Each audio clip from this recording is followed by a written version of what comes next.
Добрый день, наши дорогие телезрители. Сегодня мы в гостях в Музее природы имени Бориса Николаевича Андреева. Вот сидит хозяйка Анна Серафимовна, и у нас тут гид, молодой человек стоит, и у нас гости. Сейчас мы порасспросим.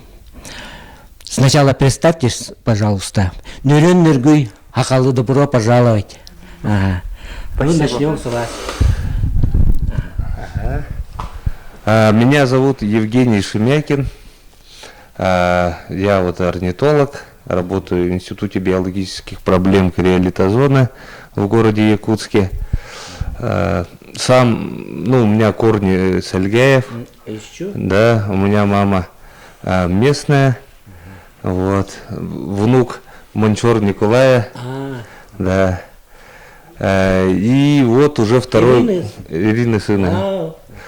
Вот уже второй год посещаю Сунтарский район, в том числе и Эльгей. Работаем, получается, в районе Угуткюля, ну и вообще в целом по Аласам, которые здесь, и по лесам тоже. Ну, цель нашего приезда — это вообще, фаунистические исследования тоже, продолжение работ так. Вот Андреева Бориса Николаевича мы продолжаем. Ну и сюда прилетела птица, такой вид, как азиатский бекасовидный веретенник. Это вид занесен в Международную Красную книгу.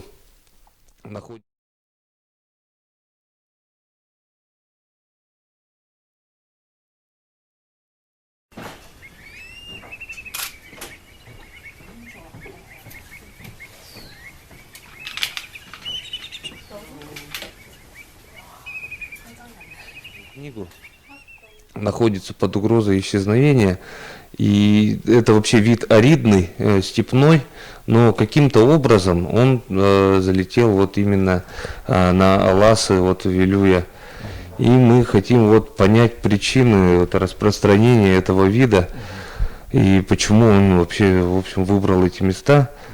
И вот мы сейчас на данный момент установили один вот передатчик пока что, но сейчас наши коллеги еще сидят, надеюсь, установили уже все. И думаем, что если вот телезрители сидят, охоту на куликов с передатчиками, желательно их не стрелять. Для простых людей. Передатчик — это что? Передатчик — это, получается, спутниковое слежение. Это на спину ставится вот такой вот датчик. Коробочка маленькая и с длинной антенной. Да, и часто бывает то, что нам вот отправляют вот этих вот гусей, уток, там, куликов с передатчиками, которые устанавливаются на местах зимовок. И люди из-за интереса, видимо, либо думают там, у кого какие соображения, и в целях такого интереса, добывают этих птиц. На самом деле этих птиц не надо стрелять. Нельзя, стрелять, потому что эти передатчики очень дорогие, да, и они несут информацию многое о перемещении птиц. Это не кольца. Не, кольца индивидуально мы тоже устанавливаем на них. Бывают еще кольца, которые бывают разного цвета, желтые, там, белые. Это вот получается несколько пролетных путей существует. И вот этими кольцами можно узнать приблизительно, по какому пролетному пути эта птица прилетела. Вот. Пока у меня что, все. Отлов производится, там специальными ловушками, называются лучки, она автоматическая, да, она получается на гнезда ставим, и она захлопывается автоматом. Там есть специальная ниточка, которую она задевает, и автоматом захлопывается. Вот сейчас, на данное время, сейчас наши коллеги сидят, мы вот приехали в музей. Вот сейчас я передам, могу вот познакомить. Ага, конечно.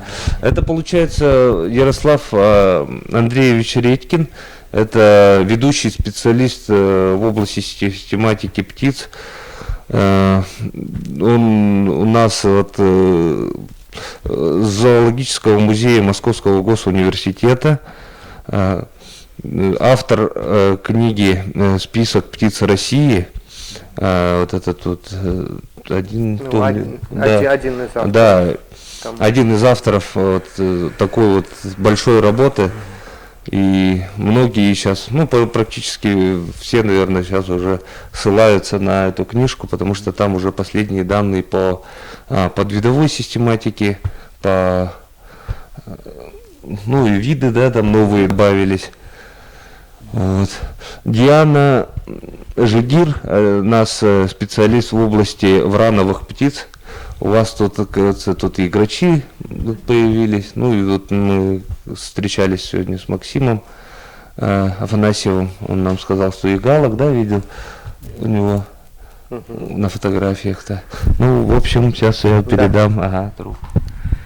Да, ну вот как меня Евгений вот представил уже, я старший научный сотрудник научно-исследовательского зоологического музея Московского государственного университета, вот, и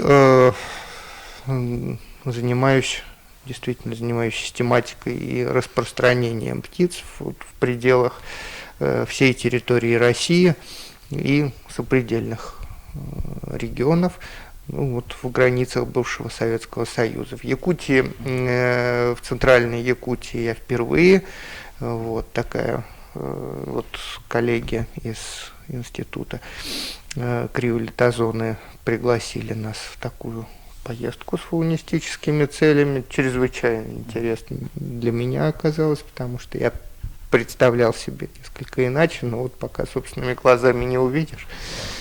Вот, это чрезвычайно важно, конечно, в целом вот эта вся поездка наша, потому что я, конечно, получил представление о том, как действительно здесь распространены птицы, какие закономерности существуют, где, значит, можно кого ожидать. Ну, пока это такая, в общем, ознакомительная поездка, я тут сейчас серьезными исследованиями в эти дни вот не занимаюсь, но, в общем-то, материал собирается, копится, и, так сказать, дальше будем с этим работать. Вот, ну, я вот передам микрофон Диане. Меня зовут Диана Жигир, я зоолог Зоологического музея Московского государственного университета. Занимаюсь морфологическими исследованиями половой, возрастной и географической изменчивостью птиц, в основном врановых. Вот здесь тоже впервые, очень прекрасные места. Много нового открывается тут у вас.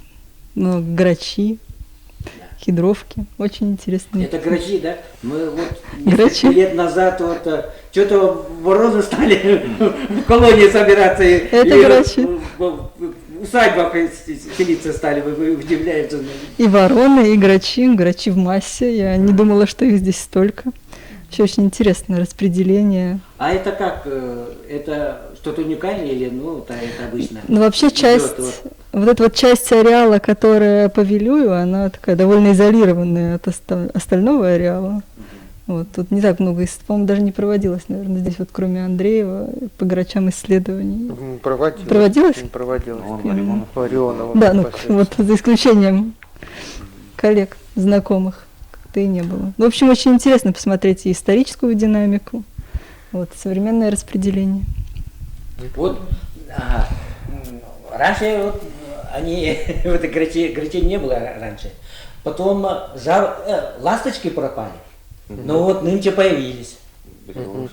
Это уже по климату, наверное, да? Нет, ну вообще все, что мы наблюдаем, и вот для чего важны такие фаунистические исследования регулярно, которые должны проводиться, ну и по птицам, и по другим животным, потому что сейчас действительно, ну, все в природе меняется с каждым годом, постепенно, это не только сейчас, это и так сказать, да, и в том числе здесь это очень заметно, потому что грачей, например, не было уж до 50-х годов 20 века точно не было, они появились, пришли вслед за человеком. Вот. Ну, они, собственно, и поселились в населенных пунктах непосредственной близости. Вот. Изменение климата, тут появился целый ряд куликов, вот такие как поручейник, вот азиатский бикосовидный веретенник, появился и стал размножаться здесь. Тоже его не было еще, сколько, 3 года назад еще не было. Азиатский быкосовидный. Ну Ну да. вот где-то. да, то есть это вот только-только сейчас происходит. И вот таким образом вот все вот эти явления, их нужно постоянно, биологи постоянно должны их контролировать, потому что они отражают действительно изменения. Это и изменение климата, и изменение экологической обстановки в целом. Вот, поэтому как раз исследование фауны и слежение за ней очень важно. Вот. В прошлом году наш ученик Никита, он исследовал у себя на дому Дрозда рябинника рябинника, и его гнездование. и размножение. И в этом году он занял во всероссийском конкурсе «Я исследователь». Он стал дипломантом 1 степени, которое прошло в городе Сочи. Но в связи с эпидемиологической ситуацией прошло на платформе Zoom, не выезжая из дома. И Никита сейчас ведет наблюдение, где хочет вести наблюдение, фотоловушку приобрели. Товарищи, это ваше будущее. Ага, ваше будущее называемое поколение. И он хотел бы с вами тоже хотя бы на экспедицию, хотя бы на день. Мгм.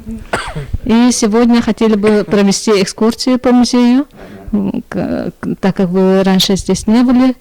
И получается- это у нас